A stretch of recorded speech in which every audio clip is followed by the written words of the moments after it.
આ Bhishma power tiller tractor છે, આમાં ગિયરબોક્સ કે કાંઈ નથી આવતું. આ ક્લચ કરો એટલે આગળ હાલે અને આ સાઈડની ક્લચ કરી આવડી આ એટલે પાછું હાલે રિવેસ. બાકી સિંગલ બ્રેક વરે કે ઈ કાંઈ ન થાય. ગિયરબોક્સ આવતું નથી અને એવરેજમાં બહુ સારું છે. 3 લીટર ડીઝલમાં 60 લગી રાપમાં હાલે. એની લીવરની પદ્ધતિ અહીંથી જ લીવર બાંધી દેવાનું. આ જેટલે રાખવું હોય એટલે લીવર રહી જાય. આ દાંતી આવે.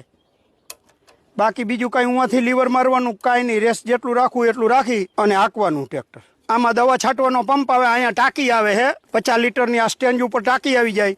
આગળ આવી જાય નોંજલું, 10 નોંજલું ઉપાડે એવડો પંપ આવે. બે બાજુ એક હરિયું મગફળીનું લેતું જાય. 5-5 ચાના 10 ચા લેતી જાય. અને રાજકોટની બનાવટ છે. અને આપણે લઈવા તેથી 81,000માં લઈવા હતા. અત્યારે તો સબસિડી છે. આમાં તેથી સબસિડી નહોતી.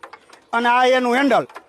હવે મોટું ટ્રેક્ટર હાલે એમ હે નહીં કપાસમાં. આ નાનું ટ્રેક્ટર લીધું છે એટલે રાપ હાલી જાય. ફળનો ઉગા હોય એનો નાશ થઈ જાય અને કપાસના તંતુ મૂળ હોય અને નાઇટ્રોજન મળે. કપાસમાં ફાયદો થાય. આવી રીતે હાંકવાનું વાહે હિલા જાય પાણો મૂકી.